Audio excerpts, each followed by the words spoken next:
Brittany. Well, this scripture really doesn't have that much to pertain to the dance that we're doing tonight, but I really felt God talk to me during worship and say that someone needs to hear this right now. It's Hebrews 12:1-2.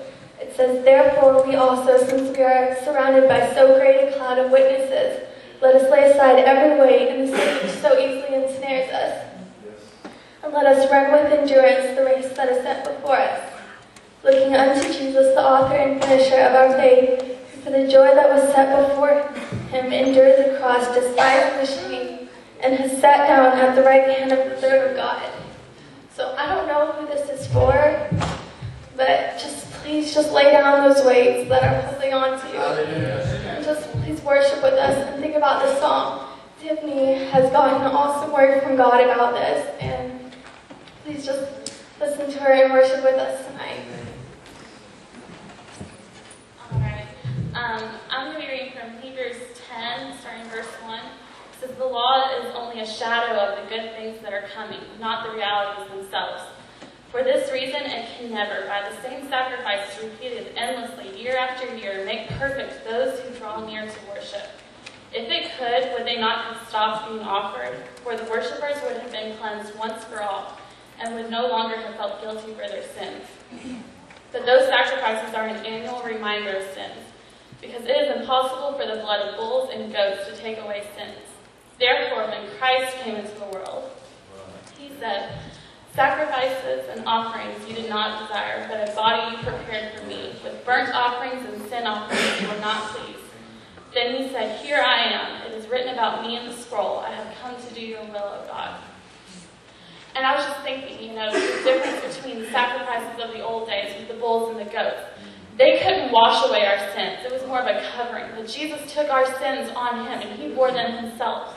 And when Jesus made that sacrifice, the veil was torn, and we can enter into the Holy of Holies. And when God sees us, he doesn't see our sin. He sees Jesus. He sees the blood of his own Son. And that blood makes us children of God.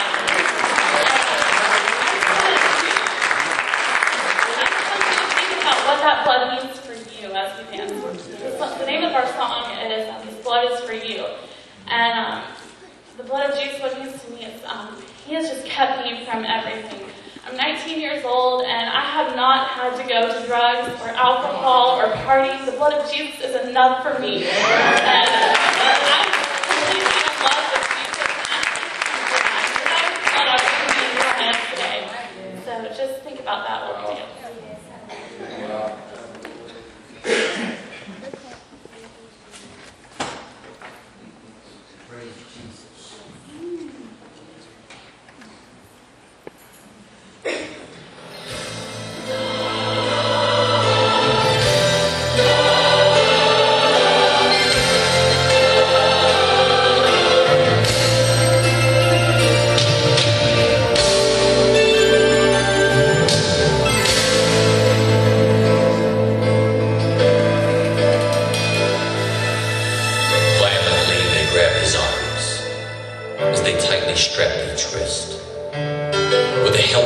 Stood a strong-armed soldier, whip clenched in his fist. Laced with chips of bone, they beat him hard, from his shoulders to his feet. And it sliced right through his olive skin, just like razors through his sheet. Countless times the blood splattered, as each inhuman lash was given. Several times his knees gave way, as his flesh just hung like ribbons. Then surprisingly, he turned his head, though the words he used were few. The soldier's face turned pale when he said, "This blood is for you."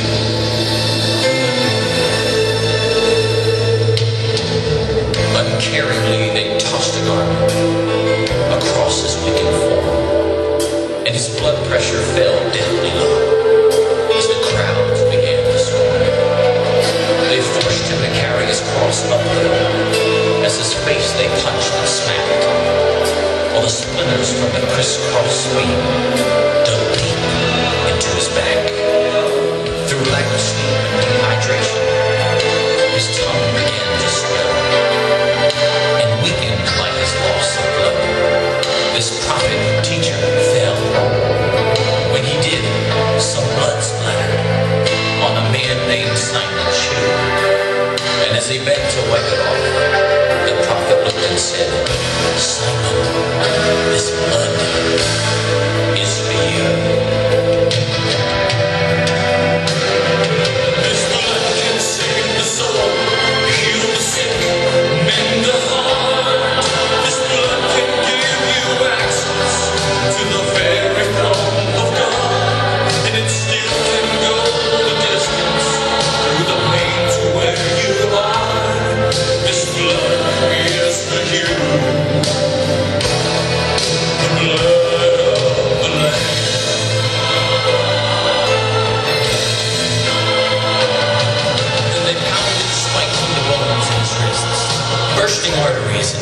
hole they dug, his body convulsed with pain, agony, and torment that never a soul shall find.